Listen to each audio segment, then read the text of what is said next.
Aunque hoy casi no se conoce en Estados Unidos, a inicios de 1900, un antiguo deporte vasco estuvo cerca de popularizarse en el país. Babe Ruth era fanático y Ernesto Hemingway lo llamaba un gran deporte. Eleanor Roosevelt fue vista en un partido y atrajo la atención de Carol Flynn y Juan Travolta.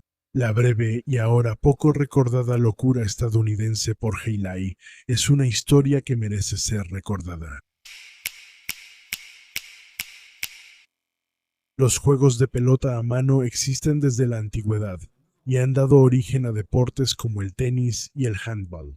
En la región vasca de España y Francia, los vascos desarrollaron sus propias versiones del juego, llamadas pelota vasca. Los juegos originales de pelota a mano se jugaban con los jugadores enfrentándose a través de una red, pero en las regiones vascas de España y Francia, el juego cambió. Pronto, los jugadores jugaban de cara a una pared, usando sus manos para lanzar la pelota contra la pared y devolverla a la cancha. Los juegos de pelota a mano de los vascos eran populares entre la realeza. Enrique VII regaló 100 libras inglesas al campeón, el pelotari vasco Don Quijote. En la novela vio demonios jugando pelota con bates de fuego y usando libros como pelotas. Es un juego cultural clave para los vascos, un grupo étnico antiguo y enigmático. Canción vasca popular, según Paula Morton, autora de Haley, Historia cultural del juego más rápido. Dice: aprendan, niños, a hablar vasco, jugar pelota y bailar correctamente. Desde los primeros días, era un juego popular, jugado en días de mercado y en festivales. Además de mirar y celebrar, los espectadores a menudo hacían apuestas. A fines de 1700, el juego se popularizó en el País Vasco, donde surgieron los primeros frontones en la década de 1780. El juego evolucionó en varios tipos, uno con manos o guantes, otro con paleta o bate plano, y otro con cesta curva, eventualmente llamada cesta, atrapaba y lanzaba la pelota a gran velocidad. Cuando llegó el caucho de América, los vascos lo usaron para hacer una pelota, más pequeña que la de béisbol y más grande que la de golf, con piel de cabra.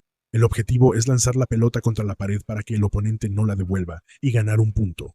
Se juega en una cancha de 3 paredes, con el lado derecho abierto para espectadores. La versión con la cesta se convertiría en Jai Alai, aunque su origen exacto es incierto. Se dice que un agricultor de papas en el País Vasco, Francia, al usar una pala curva y profunda para recoger papas, se inspiró para crear la cesta ligera cesta.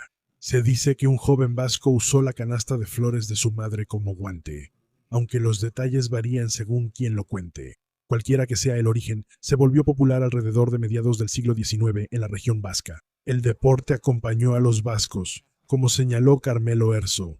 Llevaban sus costumbres, tradiciones, religión y la pelota a donde iban, principalmente a los centros de la diáspora vasca en La Habana, Buenos Aires, Manila y Miami. A inicios del siglo XX reemplazó la mayoría de versiones previas de la pelota vasca fuera del País Vasco. Es un ejercicio rápido que combina aeróbico y fuerza, con pelotas que alcanzan hasta 200 millas por hora. Lo llamaron el juego más rápido del mundo. El puerto español de Marquina, con su frontón del siglo XVIII, fue conocido como la Universidad de Jai Alai por la cantidad de jugadores que se formaron ahí. En 1875, Serafín Baroja creó el término Jai Alai, que significa fiesta alegre en vasco, para referirse al juego en su forma moderna. En 1928, la cancha de Marquina se amplió para jugar cesta punta, conocido como Jai Alai. El juego se popularizó en Sudamérica en 1891. El Liverpool Mercury informó sobre el frontón de Buenos Aires, donde se juega el deporte vasco de pelota. Un informe de 1893 en el St. Louis Post-Dispatch decía que la pelota era muy popular en Sudamérica. En 1896, el Buffalo Commercial reportó que los frontones en la Ciudad de México atraían a miles de espectadores semanalmente y que uno generó $100,000 netos en un año.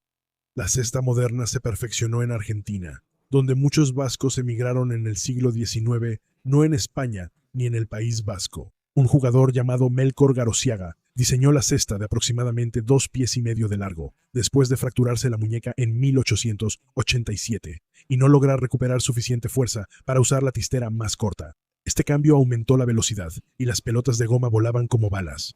Los aficionados llamaron a la herramienta la Mauser, como el rifle alemán. Podía ser peligrosa. La primera muerte registrada ocurrió en 1907, cuando un jugador fue golpeado en la sien con una pelota. Se le fracturó el cráneo y murió después de una cirugía fallida. Fue desde Cuba que Jay Alay llegaría a América. La pelota vasca estuvo en Cuba por un siglo. Desde 1790, cuando un periódico de La Habana informó que 9 jugadores vascos competirían en un gran juego. Cuba ya tenía una cultura de apuestas, lo que amplificó la subcultura en torno a la pelota. Enrique Harrison Lewis contó que en un juego de menos de 8 minutos se apostaban hasta $20,000. El general Leonardo Wood, jinete rudo y gobernador militar de Cuba tras la guerra hispano-estadounidense, se volvió adepto. En 1901, un escritor del Atlantic Constitution comentó sobre la popularidad de la pelota y dijo que Wood era ahora un jugador entusiasta.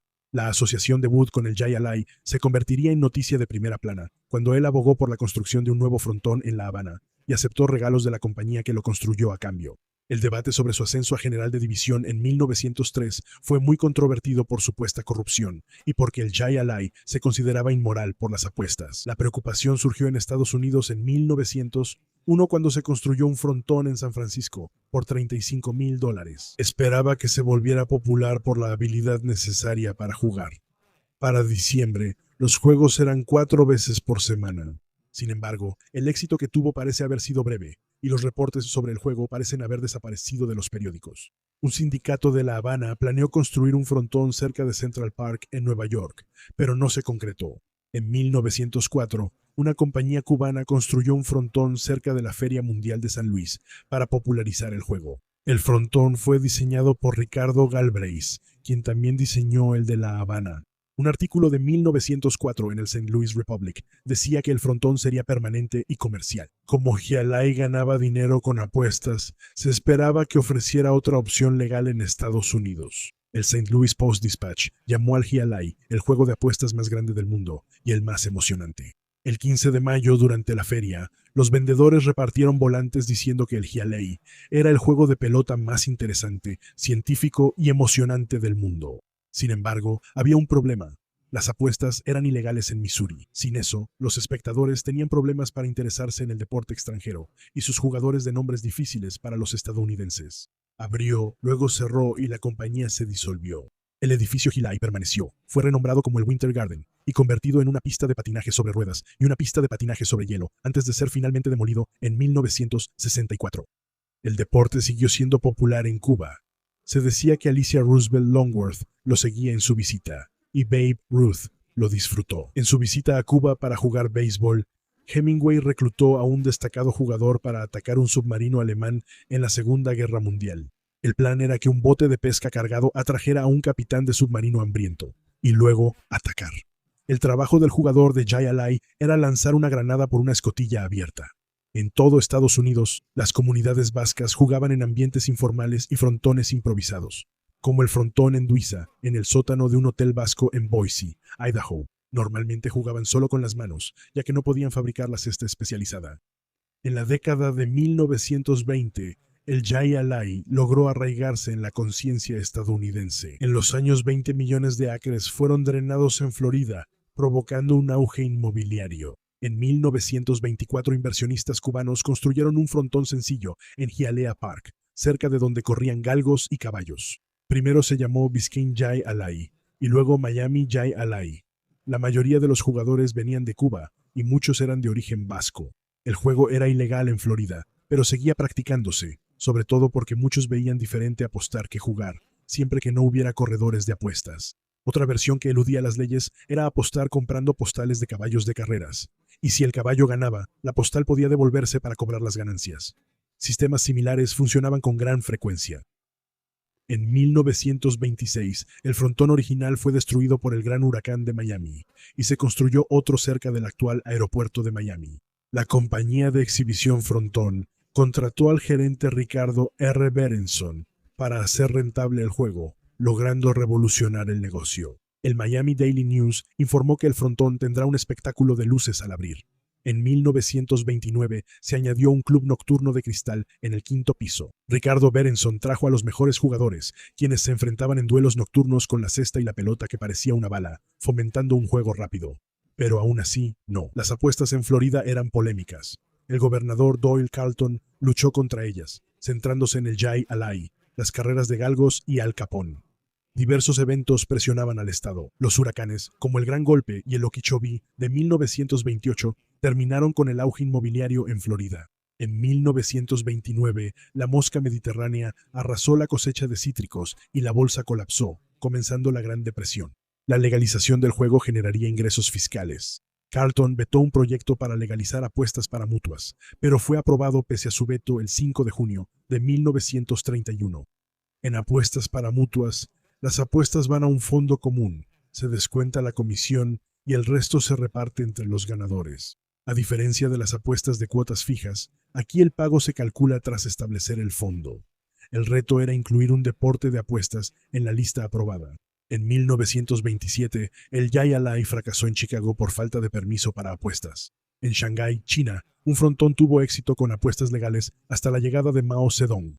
Berenson convenció a legisladores de Florida para permitir apuestas en Jai Alai en 1935. Jai Alai triunfó en Florida, pero tuvo éxito limitado en otros lugares. Era peligroso y exigía gran atletismo. Pancho Villa lo llamó juego de hombres. Un frontón en Nueva Orleans duró al menos 13 años, así que en 1938 parecía lógico llevar el Jai Alai a Nueva York. Berenson sacó la artillería pesada. Un jugador recordó, por primera vez tendrían cobertura radial de costa a costa, con 300 periodistas internacionales presentes. Los estadounidenses muestran más interés en el deporte, según The New York Sun, e incluso aprenden porras y maldiciones en español. Pero el interés disminuyó, especialmente cuando la Comisión de Juegos de Nueva York se negó a convertirlo en un deporte de apuestas. Cerró en la primavera de 1939. Pero en Miami, el deporte prosperó. Los jugadores de Jai Alai se convirtieron en celebridades a mediados del siglo, y el Jai Alai creció en popularidad, expandiéndose a 10 frontones en la década de 1970. Se jugó en el MGM Grand Hotel en Las Vegas, y en los 70s se legalizaron apuestas parimutuales en Jai Alai, en Connecticut y Rhode Island. En esa época, los jugadores profesionales vascos jugaban Jai Alai internacionalmente. Viajando de frontón en 1967, los jugadores en Florida comenzaron a usar cascos gracias a un accidente casi mortal durante un juego. En España, en 1961, se utilizó un radar policial para medir la velocidad de una pelota lanzada por un jugador, la cual fue registrada a 188 millas por hora. Los mayores problemas del deporte eran los escándalos de apuestas y nexos criminales. En 1977, 3 jugadores fueron acusados de arreglar partidos. En 1980, 6 jugadores y 5 apostadores fueron condenados por amañar partidos. En 1974, el frontón Daytona Beach se quemó y el jefe mafioso Salvatore Cofori fue implicado. El frontón Palm Beach se incendió en un acto similar de incendio provocado que nunca se resolvió. 4 años después, en 1979, Geraldo Rivera hizo un segmento sobre la corrupción en Hilay. Sugirió que el incendio de Palm Beach pudo estar ligado a fraude de seguros o corrupción. En 1981, John el Verdugo Martorano, relacionado con James Whitey Bulger, asesinó en Tulsa al dueño de World Highlight, Roger Wheeler. Wheeler era rico y participaba en muchas industrias, pero eso generó mala prensa para Higley, crimen organizado y conexiones, como halló el expresidente de World Higley. Le dispararon en la cabeza en la cajuela de su auto. Un año después, Wheeler descubrió el desvío de dinero y planeaba detenerlo. En 1986, Miami Vice mostró el deporte a nivel nacional, atrayendo atención pero también mencionando sus aspectos negativos.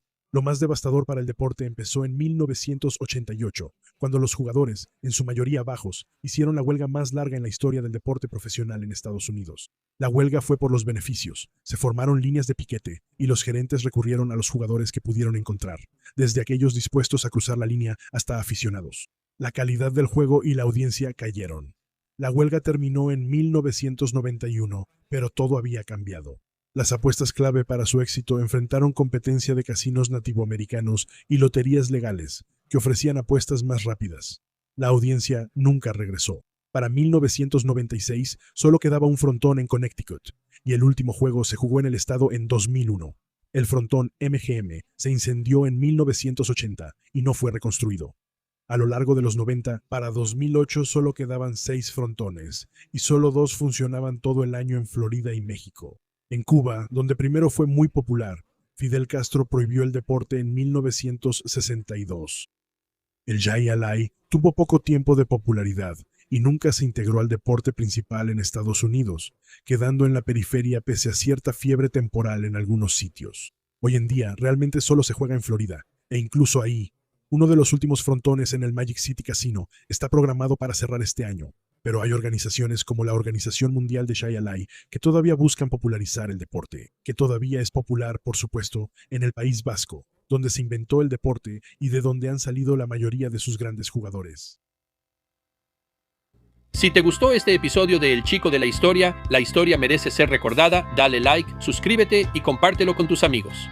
Y si crees que la historia debe recordarse, apoya a El Chico de la Historia como miembro de YouTube o patrocinador en nuestra comunidad en Locals o como patrocinador en Patreon. También puedes revisar nuestras excelentes tienda de mercancía o reservar una mensaje especial del Chico de la Historia en Cameo.